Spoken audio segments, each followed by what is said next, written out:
hablaremos sobre un tema que salta a la vista cada vez que utilizamos alguno de los muchos medios de comunicación que nos rodean. Es importante porque implica todas las áreas del conocimiento humano, la información.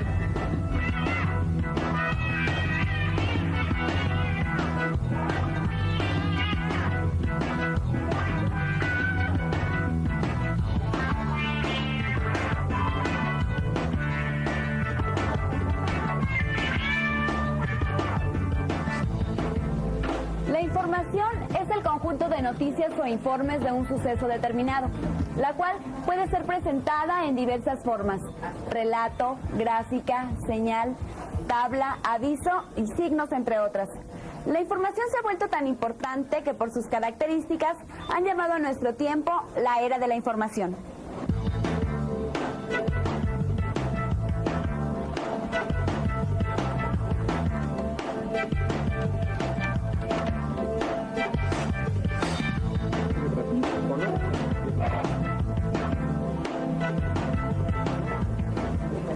En los medios de comunicación es común encontrarnos con el uso de tablas, esquemas y gráficas.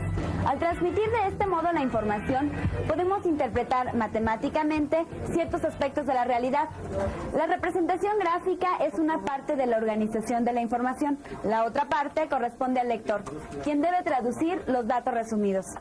En el programa de hoy verán varias formas de interpretar matemáticamente la información. Quédense con nosotros y comuníquense a los números que aparecen en pantalla. Con gusto resolveremos sus dudas.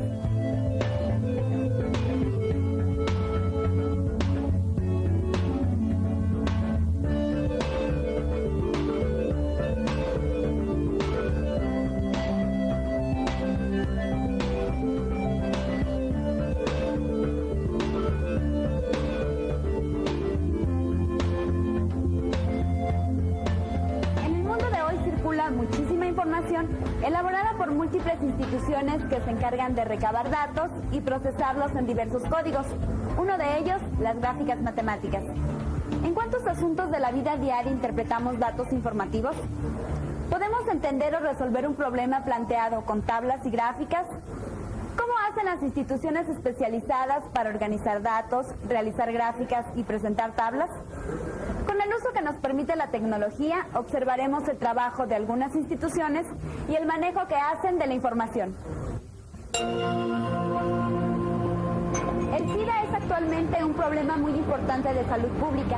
La institución en México encargada de estudiar, controlar e informar sobre esta enfermedad es el CONACYDA, siglas del Consejo Nacional para el Control y Prevención del SIDA. Para CONACYDA es muy importante divulgar sus investigaciones mediante diversos medios informativos. Las gráficas y tablas son herramientas matemáticas útiles para representar aspectos importantes de esta enfermedad. Veamos una información publicada por CONACYDA y llevemos a cabo una interpretación de los datos. El virus del SIDA puede transmitirse de tres maneras: por vía sanguínea, es decir, debido a una transfusión con sangre infectada, o bien por compartir agujas, rastrillos o navajas que tengan restos de sangre de una persona infectada con el virus. En México, el contagio por vía sanguínea tiene una incidencia de 13.5% de los casos. Otra forma de contagio es por vía sexual, al tener intercambio de sangre o de fluidos genitales con una mujer o con un hombre que tenga el virus. Este tipo de contagio representa el 85.5% de los casos de SIDA en México.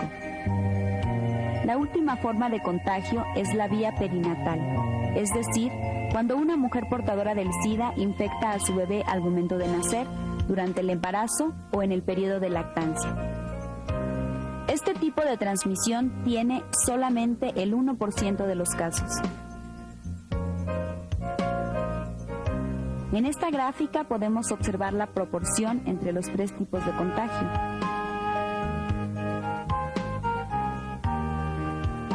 Con base en el total registrado de personas adultas infectadas con el virus de SIDA, pueden organizarse otro tipo de tablas o gráficas. Por ejemplo, si se quiere saber el porcentaje de la gente que posee el virus de acuerdo con su sexo. Vemos que la gráfica indica que de cada 100 infectados de SIDA en México, 85.6% de los casos registrados han sido hombres y solo un 14.4% han sido mujeres. Por otro lado, al observar los factores de contagio, vemos datos muy interesantes. Primero, los datos masculinos. Del total de casos en hombres adultos, el 90.6% ha contraído la enfermedad por vía sexual, mientras que el 9.4% la ha contraído por transmisión sanguínea.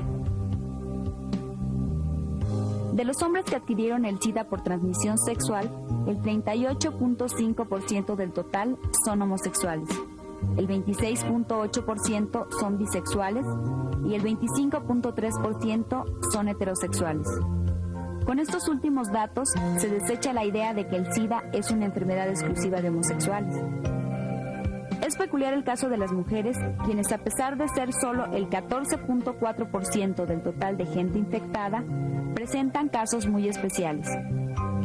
Aquí podemos observar que del total de mujeres infectadas de SIDA en México, el 53.8% contrajeron el virus por contacto sexual, mientras que el 46.2% lo hizo mediante transmisión sanguínea.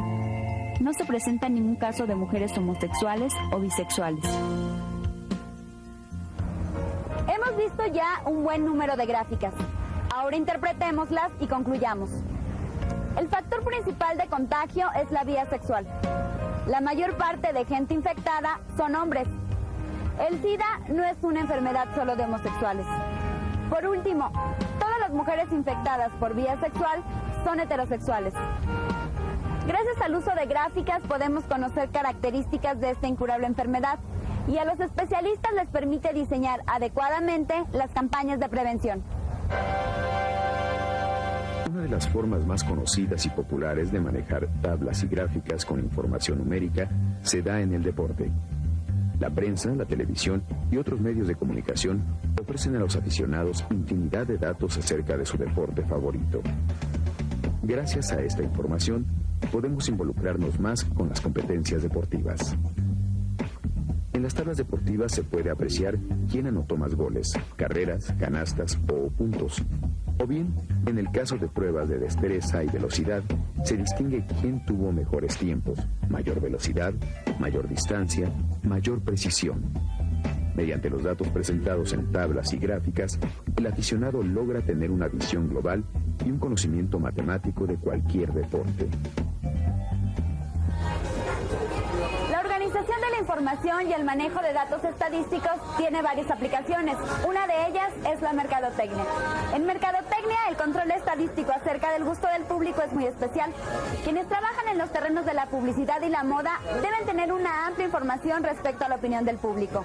Para ejemplificar mejor, los invitamos a ver una interpretación de datos en el campo de la mercadotecnia. Una televisora pretende hacer un programa nocturno que guste al público mayor de 15 años en general. Para ello, la empresa realizó un estudio con el fin de elegir un tipo de programa. En primer lugar, mediante la aplicación de un cuestionario, se buscó saber el gusto de un público más juvenil, entre 15 y 30 años. El resultado fue elocuente. El 37% de los encuestados prefirió un programa cómico. En segundo lugar de preferencia se encontraron las telenovelas. En tercero, las películas y los programas deportivos. En cuarto, los noticiarios. Y en último lugar, los programas culturales. También se buscó saber el gusto del público entre 31 y 60 años. El cuestionario fue el mismo y se entregó a un igual número de gente. Veamos el resultado. En primer lugar, vuelven a aparecer en el gusto de los televidentes los programas cómicos, pero ahora con un 27%. En segundo lugar, las películas, telenovelas y noticiarios. Y en último lugar, hay un empate entre los programas deportivos y culturales. Gracias al cruzamiento de resultados, es posible encontrar un tipo de programa que combine las preferencias del público. De acuerdo con esto, un programa cómico nocturno indudablemente tendría éxito. Por otro lado, uno cultural seguramente no tendría éxito en la audiencia.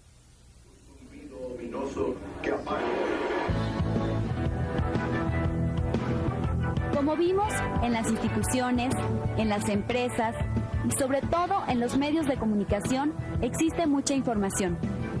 Se puede presentar de distintas maneras, en informes, en relatos, en documentos oficiales en noticias periodísticas, en libros, en folletos u otros. Muchos de estos datos pueden resultar sumamente especializados. Por ello, para que sean comprensibles a la población, es muy común recurrir al uso de tablas y gráficas. ¿Me da un periódico, por favor? Gracias. Hoy el mundo es muy complejo. La población es sumamente grande y con ello se agudizan los problemas sociales. Sin duda, de no existir una eficaz organización informativa, sería mucho más difícil resolver los problemas de nuestra sociedad. La información organizada en tablas, gráficas y otros recursos de este tipo demuestran que las matemáticas son una práctica y útil herramienta. Ahora los invitamos a ver la siguiente sección, donde abordaremos las dudas y comentarios que ustedes nos hacen el favor de enviar.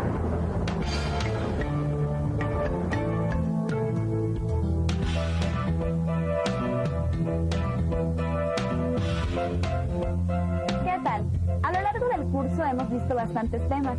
Obviamente, al avanzar, las dudas se han incrementado. Por ello, esta sección dedicada a la asesoría la consideramos muy importante. Con el fin de resolver juntos los problemas, hoy se encuentra con nosotros nuestra asesora, Esperanza Isa, quien nos auxiliará en los siguientes minutos.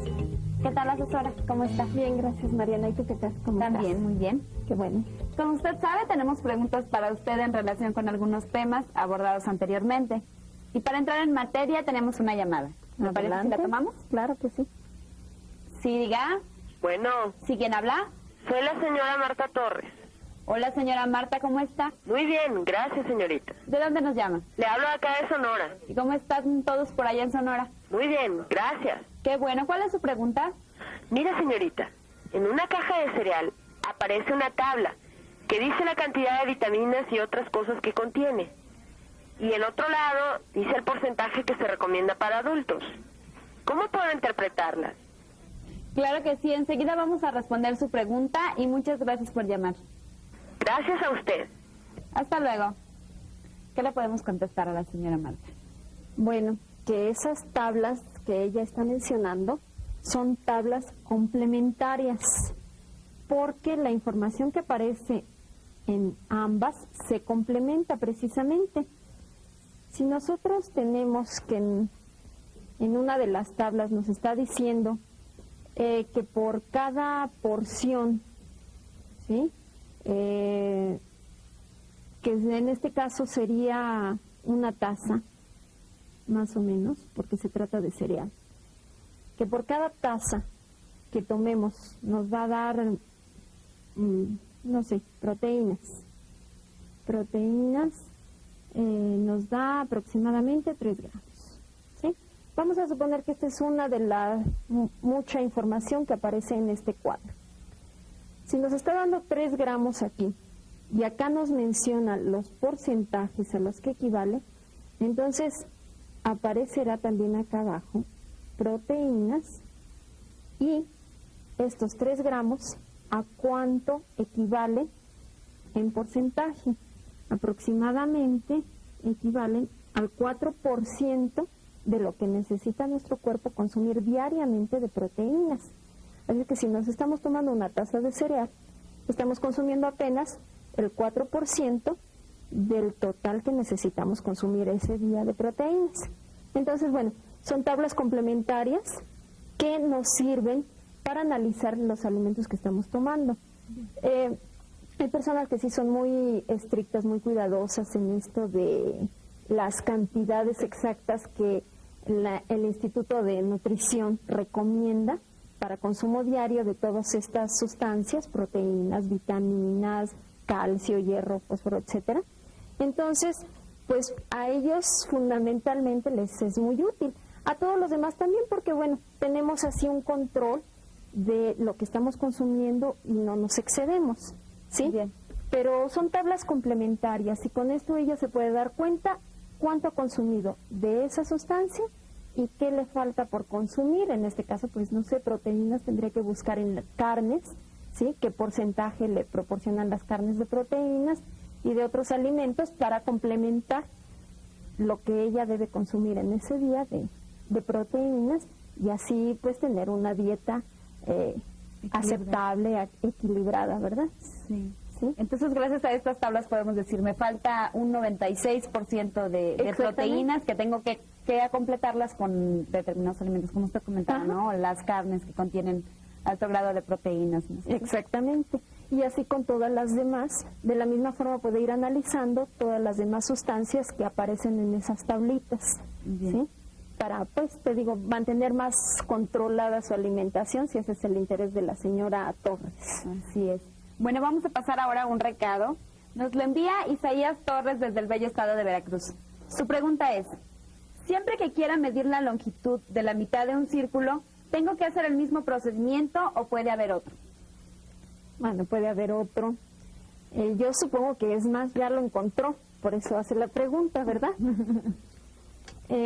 Si nosotros tenemos media circunferencia o una semicircunferencia, esto, pues ya sabemos que esta línea que acabo de trazar aquí es el diámetro. Vamos a suponer que este diámetro mide 10 unidades, cualquiera. Entonces, para obtener el perímetro o longitud de una circunferencia, nosotros recurrimos a la fórmula pi por diámetro, que es, con ella obtenemos la longitud de toda la circunferencia, pero como nada más queremos la mitad, ¿sí? Porque se trata de un medio círculo, entonces lo dividimos entre 2, ¿sí? Y de esa manera encontramos esta longitud. Vamos a hacerlo con números. Vamos a sustituir 3.14, que es el valor de pi, por 10, y esto dividido entre 2 nos daría 31.40 dividido entre 2, de donde también obtenemos 15.70 unidades, ¿sí? Así tenemos que la longitud de esta media circunferencia es 15.70 unidades. Este es el proceso usual, ¿sí? Ahora, si nosotros hiciéramos esto, que significa pi por radio, estamos haciendo exactamente algo equivalente a esto, nada más que aquí dividimos el diámetro antes y por eso obtuvimos el radio. Ya sabemos que al dividir el diámetro obtenemos la longitud de un radio, ¿sí? Y entonces sería aquí, si nosotros sustituimos, sería multiplicar 3.14 por 5, ¿sí? De esta manera tenemos 5 por 4, 20, 70, y 5 por 3, 15, ¿sí? Llegamos a nuestro mismo resultado, ¿sí? 15.70, bueno, aquí me faltan unidades, ¿sí? Entonces cualquiera de los dos procedimientos nos lleva al mismo resultado. Este es el que normalmente aparece en el libro y este seguramente que lo encontró, ¿verdad? Encontró que haciendo esto nos llevaba al mismo resultado. Sería conveniente que las demás personas hicieran ejercicios en donde aplicaran los dos procedimientos y encontraran que sí es cierto, ¿no? Que se cumple esta cuestión de hacerlo de la forma que la hice al principio o de esta segunda forma, ¿no? Bien. Qué bueno, con esta explicación la gente se puede dar cuenta de que hay dos fórmulas para sacar este resultado. Podría decirse dos formas de expresar más bien la misma fórmula. ¿Sí? Bueno, vamos a pasar ahora a un fax. Proviene del estado de Hidalgo, es del señor Ezequiel Sánchez. Él nos explica varios problemas que ha tenido a lo largo del curso y hemos remitido su mensaje a las personas autorizadas para atender algunos de sus problemas. En cuanto a la pregunta que usted hace, don Ezequiel, la profesora tratará de aclarar su duda. Su pregunta es, ¿puede haber casos en donde el perímetro y el área midan lo mismo? ¿Qué le podemos responder? Bueno, en donde se obtenga la misma cantidad numérica, nada más que hay que especificar algo. Déjame anotar aquí un ejemplo tal vez así quede mucho más claro. Si nosotros tenemos una figura como esta, un rectángulo, en donde su base mide 6 unidades, cualesquiera, y su altura mide 3 unidades, al calcular el perímetro, yo voy a tener que sumar la medida de sus 4 lados, puesto que de esa forma se calcula el perímetro. Sería 6 más 6 más 3 más 3, ¿sí? Unidades. Ahora, si yo calculo su área, para el área yo tengo que multiplicar el valor de la base por el valor de la altura. De esa manera obtengo el área del rectángulo. Y en este caso es 6 por 3 y me dan también 18 unidades cuadradas, ¿sí? Esta es la diferencia que yo mencionaba, que si obtenemos el mismo número, obtenemos 18, pero en este caso se trata de perímetro, estamos hablando de líneas, de longitudes, medidas lineales, entonces son 18 unidades lineales. En el caso del área estamos hablando de la medida de toda esta superficie. Y es importante recordarles que las medidas de la superficie son en unidades cuadradas, entonces el número es el mismo, pero aquí se trata de unidades cuadradas. Y sí, pues aquí está un ejemplo de que se puede dar esta situación. Hay otras situaciones en donde también, si tú calculas el perímetro o el área de una figura, obtienes el mismo número, pero insisto, en unidades lineales el perímetro y en unidades cuadradas en casos el área. especiales, ¿no? Sí, son casos particulares, ¿no? No siempre sucede esto, definitivamente. Sí, la mayor parte de las figuras son, no sé, son totalmente diferentes las cantidades que se tienen para el perímetro y para el área, ¿sí?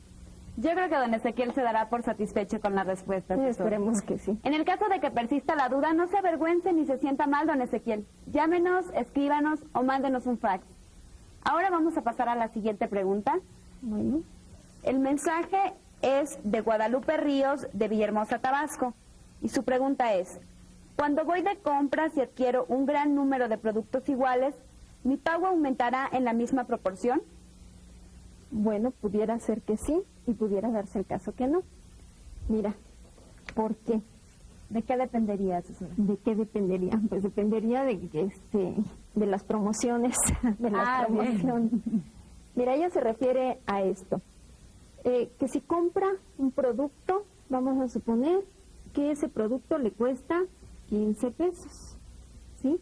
Si ella compra 2 productos iguales, entonces su pago será de 30 pesos. Si compra 3 iguales, su pago sería de 45 pesos y así sucesivamente, ¿sí? Entonces aquí sí se está conservando una proporción, ¿sí? Que es lo que ya mencionaba. Siempre que aumente el número de productos iguales que yo compre, aumenta en la misma proporción el pago que hago, pues sí, en este caso sí. Decía yo que afortunadamente no siempre sucede esto porque, bueno, hay promociones, ¿verdad? Muchas veces en las tiendas de mayoreo, por 6 productos, ¿sí? O por a veces 12, dependiendo mucho del establecimiento, pero a veces ya 6 lo consideran mayoreo, te hacen un descuento. Entonces aquí ya se rompe esa proporción que llevábamos acá. Se cumple en 4, se cumple en 5 productos. Pero si ya compras 6, entonces tú debieras pagar aquí 90 pesos normalmente. Pero la tienda establece que a partir de mayoreo te hacen un 10% de descuento. Bueno, si te hacen un 10% de descuento, entonces tú no vas a pagar los 90 pesos. Tú vas a pagar solamente 81 pesos, ¿sí? Y aquí es a donde se rompe la proporción, ¿sí? Esto es interesante para pensar un poco en que si vas a comprar muchas cosas iguales, ¿no? Un alto volumen de un mismo producto, pues vayas a un lugar en el que te hagan un descuento ya por compra de mayoreo, ¿verdad? Y ayuda a la economía esa situación. Pero te digo, bueno, La proporción sí se conserva, siempre y cuando no nos encontremos con este detalle, ¿no? De que ya en determinado número nos hacen un descuento y entonces ahí se rompe ya esa proporción para beneficio de nosotros, ¿verdad? Así es. Muchas gracias, asesora. La sesión de asesoría ha sido muy completa. Creo que todos nuestros amigos que nos ven le agradecerán también su ayuda. Por hoy el tiempo se nos termina y debemos despedirnos. Pero nos vemos por aquí en las próximas sesiones. Claro que sí, Mariana, me dará mucho gusto estar aquí. Ha sido todo en nuestra sección de Aclaremos Dudas. Esperamos que sigan participando con sus comentarios y sugerencias.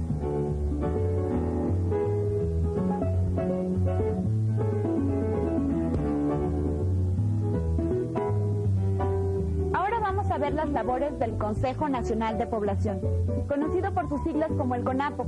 Es el organismo público interinstitucional que tiene a su cargo la planeación demográfica del país. Debido a su tipo de trabajo, la gente del CONAPO utiliza continuamente tablas, gráficas y otros recursos de síntesis de información.